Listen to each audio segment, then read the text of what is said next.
Hey everybody, welcome back to Guns and Gadgets.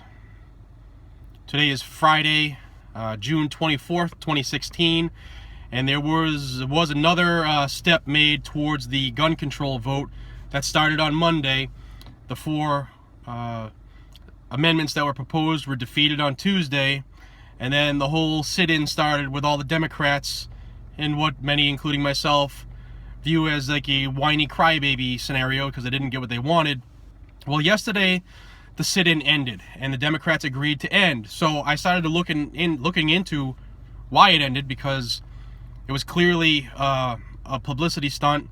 And if you watch certain interviews that were conducted in the last 24 hours, a couple of the Democrats even accidentally said that, you know, it's just politics, and they were looking to get funding based off of the sit-in, and they were using the victims' pictures from the Orlando shooting as a premise of all this. So they were like trying to make money off of dead people.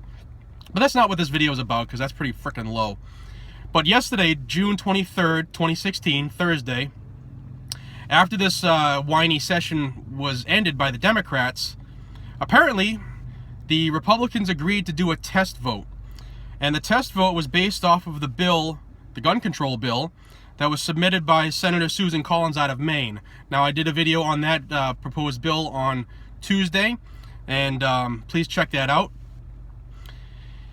So what her bill is, it's a bipartisan version, which means both parties came together and they both have their sections that they want in it.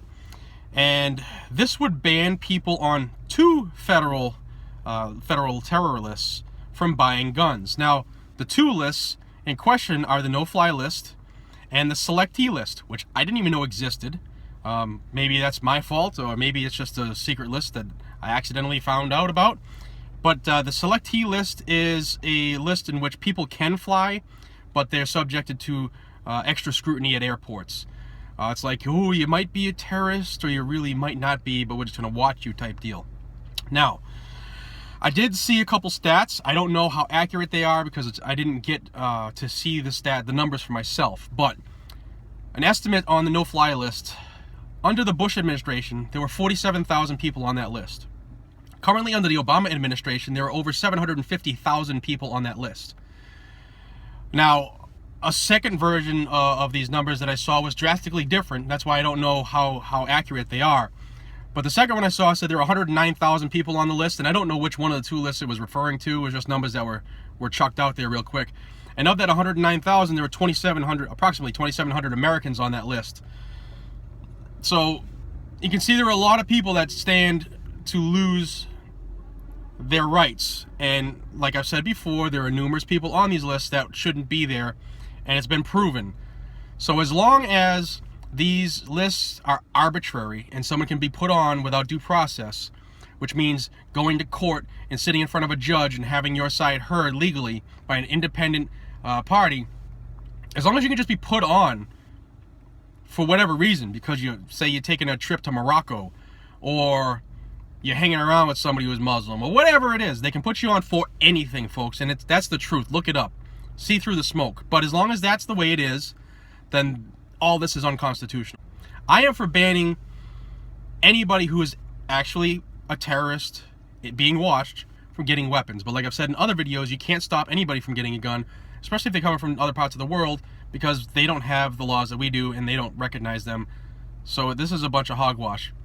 But anyway, this bill by Senator Susan Collins would include an appeal process for those people who are on the list erroneously. So you would be afforded the right to sue the government to get your name off that list. So now they're going to take away your right, and then you have to come up with all kinds of money to pay a lawyer to sue the government to get off this list that you shouldn't have been on in the first place, but they took away your constitutional rights without due process, and you have to fight and spend money that won't be reimbursed to get your right back that you should have never lost in the first place, because they're playing on emotion instead of using their brain and following the Constitution.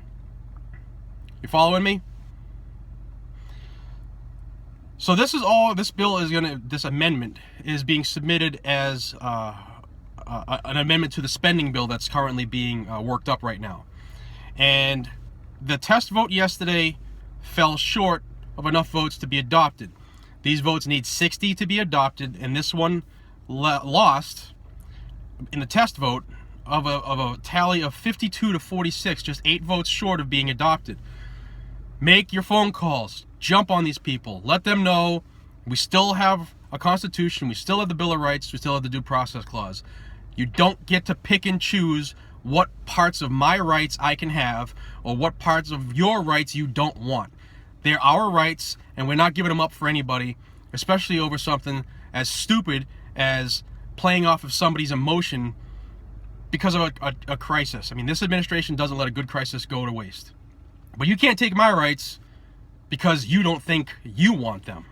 This is Jared from Guns and Gadgets. Until the next one, stay safe, stay vigilant, and carry your weapon. Take care.